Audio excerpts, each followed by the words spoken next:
अस्सलाम स्टूडेंट्स, आज हम करेंगे अपने चैप्टर नंबर 9 का टॉपिक नंबर जो है 9.10 जिसका नाम है डायफ्रैक्शन ग्रेटिंग। कल हमने सीखा diffraction due to a narrow slit. आज हम करने जा रहे हैं डायफ्रैक्शन ऑफ लाइट यानी डायफ्रैक्शन ग्रेटिंग। स्टूडेंट टॉपिक है हमारा 9.10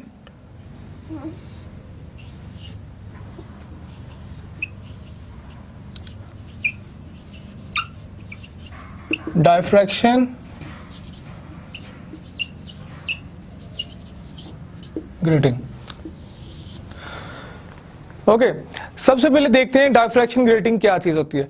बच्चों, डायफ्रैक्शन ग्रेटिंग हमारे पास एक ग्लास स्लैब, एक ग्लास प्लेट होती है जिसके ऊपर हमने मैकेनिकली जो है वेरी वेरी क्लोज लाइन जो उसके ऊपर हमने स्क्रैच कर लेनी होती है पैरेलली। यानी मेरे पास एक ग्लास स्लैब है,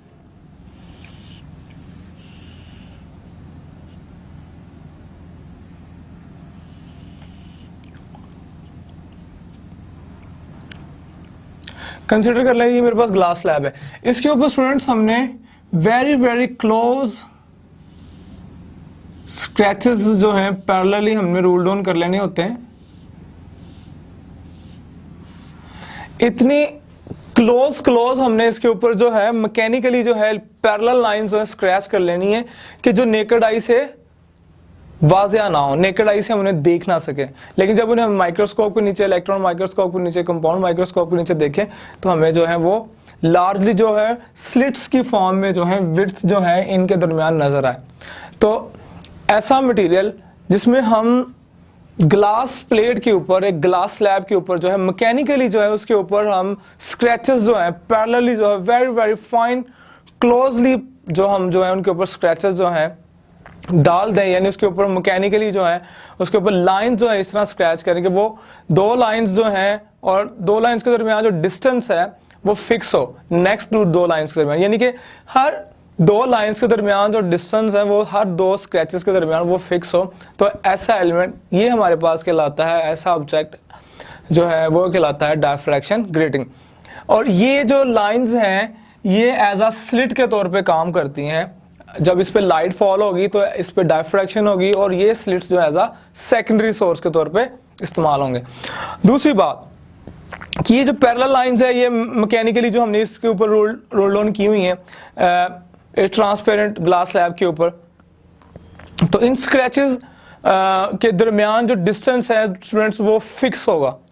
इन स्क्रैचेस के दरमियान दो कंसेक्टिव स्क्रैचेस हैं, इनके दरमियान जो डिस्टेंस होगा फिक्स होगा, उसे डी कहेंगे और इसको नाम देते हैं ग्रेटिंग एलिमेंट का। दो स्क्रैचेस के दरमियान, दो स्लिट्स के दरमियान जो है हम स्लिट्स कहेंगे इन्हें, दो स्लिट्स के दरमियान जो डिस्टेंस होगा इस ग्रेट डायफ्रैक्शन ग्रेटिंग के अंदर वो हमारा डी यानी ग्रेटिंग एलिमेंट कहलाता है। उसको हम डी से रिप्रेजेंट करते हैं और ये हमारे पास ग्रेटिंग एलिमेंट होता है।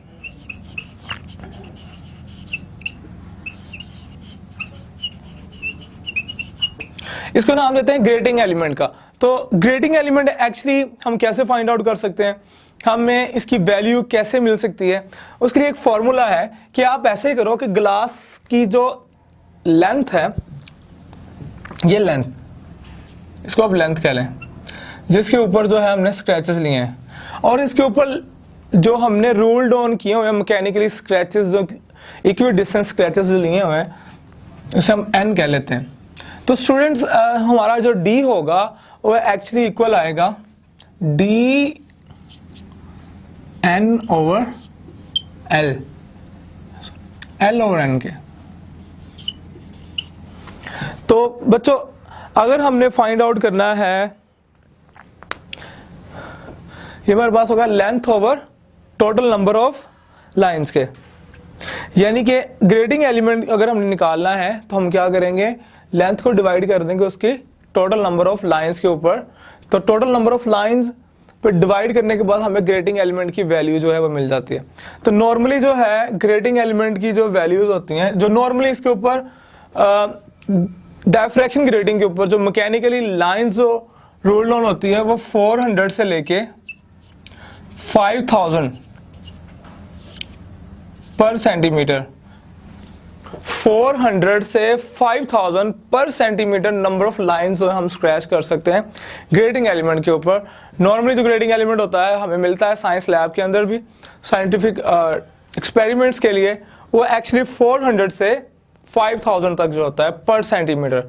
तो अगर हमने इसकी मालूम करनी है ग्रेटिंग एलिमेंट की लेंथ वैल्यू, तो हम कैसे करेंगे?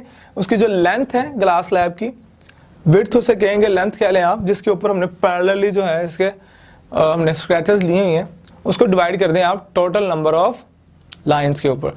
तो डियर स्टूडेंट्स, इस तरह जो है हम डी फाइंड आउट करते हैं। अब हम देखने लगे हैं diffraction of the light through grating, यानी कि डायफ्रैक्शन ग्रेटिंग।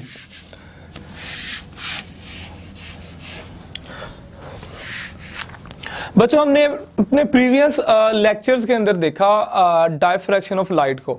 अब हम जो है करने जा रहे हैं डायफ्रैक्शन ग्रेटिंग, यानी वही काम है। वहां पे हमने एक नैरो स्लिट लिया था और उसके अलावा हमने डायफ्रैक्शन देखी लाइट की। उसके अंदर जब हमने प्रूव किया कि सेंट्रल पॉइंट हमारा ब्राइट ही होता है, क्योंकि उसके ऊपर शेडो जो स्लिट है, जो स्लिट, दो स्लिट्स के दरमियान जो विड्थ होती है उसका शेडो जो है वो अपीयर नहीं होता। जिससे हमने एक मेटालिक स्फीयर लिया था, मेटालिक बॉल लिया था, और उसके हमने कहा था कि हमारे पास मेटालिक बॉल है और उसके जो कर्व पाथ हैं उसका जो रिम होगा वो as a secondary source, secondary wavelet के तौर पे काम करता है अकॉर्डिंग टू हाइगन्स प्रिंसिपल। तो प्यारे बच्चों, इसके अंदर हमने वही काम करना है। हमारे पास एक डायफ्रैक्शन ग्रेटिंग है, उसकी हमने लिमिटेड जो है क्या लिमिटेड स्लिट्स हमने कन्फाइन एरिया लिया हुआ है, सपोज किया हुआ है यहाँ पे कि हमने 7 स्लिट्स लिए हैं। इन 7 स्लिट्स के ऊपर हम एक मोनोक्रोमेटिक बीम ऑफ लाइट जो है वो फॉलो ऑन कराते हैं, monochromatic beam of light project करते हैं इसके ऊपर। होता यह है कि यहाँ से पीछे मोनोक्रोमेटिक बीम ऑफ लाइट आ रहा है, मोनोक्रोमेटिक वेव फ्रंट आ रहे हैं, और जैसे ही वो इस स्लिट्स में से पास आउट करते हैं तो ये slits as a secondary source of wavelet के तौर पे काम करेगी अकॉर्डिंग टू हाइगन्स प्रिंसिपल। करना ये है, पीछे से मोनोक्रोमेटिक बीम ऑफ लाइट आया, जैसे ही वो स्लिट में होगा तो यहाँ से डायफ्रैक्शन होगी, जैसे डायफ्रैक्शन होगी तो ये लाइट जो है इसको आप वेव फ्रंट जो आ रहे हैं मोनोक्रोमेटिक बीम के, इसको आप कंसीडर कर लें कि हमारे पास लाइट रेज हैं। लाइट रेज कंसीडर करके हम यहाँ पे लिमिटेड लाइट रेज ले रहे हैं, 7 कह लें, अपनी ईजनेस के लिए, अपनी सहूलत के लिए। तो जैसे ही वो इस स्लिट से गुजरेंगे लाइट डायफ्रैक्ट होगी, इस स्लिट से गुजरेगी लाइट डायफ्रैक्ट होगी, थर्ड से गुजरेगी लाइट डायफ्रैक्ट होगी, एंड सो ऑन। आगे हमने लगाया हुआ है कन्वेक्स लेंस, जैसे कि हमने पिछले लेक्चर में किया था। कन्वेक्स लेंस यहाँ पे हमने फोकस करने के लिए इन लाइट रेज को करवाया हुआ है। स्क्रीन के ऊपर हमने इनका इमेज देखना है, इनका इंटरफेरेंस पैटर्न देखना है। जैसे लाइट डायफ्रैक्ट करेगी, डायफ्रैक्शन होने के बाद ये लाइट रेज जो है म्यूचुअली इंटरफेयर करेंगे। म्यूचुअली इंटरफेरेंस के बाद इनका हमें एक इमेज मिलेगा, इनका इंटरफेरेंस पैटर्न मिलेगा जो कि कंसेक्टिवली कंस्ट्रक्टिव और डिस्ट्रक्टिव होगा। कंस्ट्रक्टिव मीन मैक्सिमा और डिस्ट्रक्टिव मीन मिनिमा। तो यहाँ पे हमने डिस्ट्रक्टिव फिनोमिना हमने लास्ट लेक्चर में दिया। लास्ट लेक्चर के अंदर हमने diffraction due to narrow slit के अंदर हमने डिस्ट्रक्टिव जो था, जो डिस्ट्रक्शन थी, डिस्ट्रक्टिव फिनोमिना जो था मिनिमा, उनको हमने देखा जिसमें डार्क फ्रिंजेस थी। इसमें स्टूडेंट्स हमने जो है लेके चलना है अपने ब्राइट फ्रिंजेस को, यानी कि मैक्सिमास को, यानी कंस्ट्रक्टिव को। तो लेट अस कंसीडर हमारे पास जो parallel rays direction same direction के अंदर है after diffraction through these slits behave as a secondary source of light, monochromatic coherent beam of light, and we consider just only 7 slits and we are considering just 7 rays of light which are coming down. Okay, after diffraction what happened? After diffraction क्या होगा? Let us consider कि हमारे पास ray 1, this ray and this ray, ये दो raise जो हैं इनको अगर हम देखते हैं, this is the ray 1, student रे 1 और रे 2 के दरमियान जो पाथ डिफरेंस है जिसे हमने ए बी का नाम दिया हुआ है, वो पाथ डिफरेंस ए बी है जो कि लैम्डा के इक्वल है, और इसी फिनोमिना को हमने इस डायग्राम के अंदर रिप्रेजेंट किया है। सो लेट अस कंसीडर ये हमारे पास स्लिट डिस्टेंस है, स्लिट विड्थ है जिसे हमने डी यानी ग्रेटिंग एलिमेंट कहा हुआ है। ओके, सो ये रे 1 है जबकि ये रे 2 है। स्टूडेंट ये वाला डिस्प्लेसमेंट, ये हमारे पास लैम्डा है। जो लेंथ पाथ डिफरेंस आ रहा है between two rays of light, उसको हमने नाम दिया है लैम्डा का, जो कि ए बी के इक्वल है। इसको यहां रिप्रेजेंट किया है, और ये हम कहते हैं ये डिफरेंस जो है लेट्स से सम थीटा के ऊपर है, और ये थीटा जो हमने ए से बी भी जो नॉर्मली लिया हुआ है, लाइट रेज जो है नॉर्मली जो है वो between A and B, this is a linear path. इसमें जो लाइट रेज जो है वो एक्चुअली जो डायफ्रैक्ट हो रही है at some theta, angle theta के ऊपर, जो ए और बी के दरमियान नॉर्मली जो एंगल है। ओके, सो इस फिनोमिना को, इस वाले फैक्टर को यहां पे रिप्रेजेंट किया गया जूम करके। अब इसमें क्या है कि हमारे पास स्लिट विड्थ है, ये यहां से लाइट जो डायफ्रैक्ट हुई थी रे नंबर 1, जबकि स्टूडेंट यहां से डायफ्रैक्ट होने वाली लाइट जो थी वो थी 2, ये 1 थी और ये 2 थी। इनके दरमियान ये वाला जो पाथ डिफरेंस है, ये वाला इतना, ये लैम्डा है, जिसको हमने नाम दिया ए बी का। अब चूंकि रे 1 और रे 2 रीइंफोर्स हो गए आफ्टर इंटरफेरेंस हमें मैक्सिमा देंगी, क्यों? इनके दरमियान जो पाथ डिफरेंस आ रहा है वो है लैम्डा 1 वेवलेंथ के इक्वल। तो इनका जो जनरल फॉर्मूला है वो हम ड्राइव करते हैं, जिसके लिए हमने इनके number of order of maxima और मिनिमास जो है कंस्ट्रक्ट करने हैं। उसके लिए स्टूडेंट्स हम एक डेरिवेशन करने जा रहे हैं, जैसे कि हमने लास्ट में diffraction due to narrow slit की थी, अब हम करने लगे हैं कंस्ट्रक्टिव के लिए। सो लेट अस सपोज कि हमारे पास जो पाथ डिफरेंस था, सारी सिचुएशन को मैं कुछ यहां भी लिखता हूं। पाथ डिफरेंस हमारे पास ए बी इक्वल आएगा डी साइन थीटा के। तो स्टूडेंट साइन थीटा इधर से हम निकाल सकते हैं, साइन थीटा हमारे पास क्या आएगा? एक्चुअली साइन थीटा इक्वल होगा, अगर मैं यहां पे थोड़ा सा लिखूं, साइन थीटा इक्वल आएगा ए यानी कि परपेंडिकुलर इस ट्राइंगल के according, perpendicular over hypotenuse. So this is perpendicular and this is hypotenuse D. अब ये डी इधर डिवाइड हो रहा है, उधर जाके मल्टीप्लाई हो जाएगा, तो ए बी इक्वल आ जाता है डी साइन थीटा के। And we know that what is A B, this is the path difference between the two light rays of diffraction. After diffraction, this is lambda, and we will write this lambda equal d sin theta. Okay बच्चों, अब हमने क्या करना है, हमने इस equation को generalized करना है। जर्नलाइज कैसे करते हैं? लेट्स सपोज कि लाइट रेज जो थी, अगर थीटा हमारे पास, अगर इसमें देखें हमारे पास जो कंस्ट्रक्शन और डिस्ट्रक्शन यानी कंस्ट्रक्टिव और डिस्ट्रक्टिव इंटरफेरेंस जो है वो डिपेंड करता है थीटा की वैल्यू के ऊपर।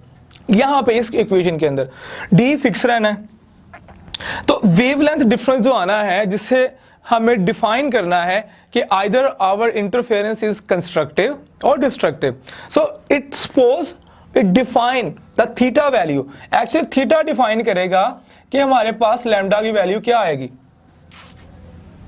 ओके, थीटा ने डिफाइन करना है कि लैम्डा की वैल्यू क्या आनी है, और लैम्डा ने डिफाइन करना है either our interference is constructive और destructive. So if theta is 0 mean to say no diffraction, these two rays simply pass through the slits and move in the same way as before. जैसे वो पहले move करती आ रही थी straight way में जाएंगी तो कोई इंटरफेरेंस नहीं होगा। Then our theta is 0, it means that दोनों रेज ने जाके स्ट्राइक करना है स्क्रीन के ऊपर डायरेक्टली। अगर वो इसे पास आउट भी करती हैं, एक स्ट्राइक करेंगे, कोई इंटरफेरेंस नहीं, then our image is bright. तब हमारे पास जो इमेज मिलेगा उस वक्त वो ब्राइट होगा। इसको हम नाम देंगे जीरो ऑर्डर इमेज का।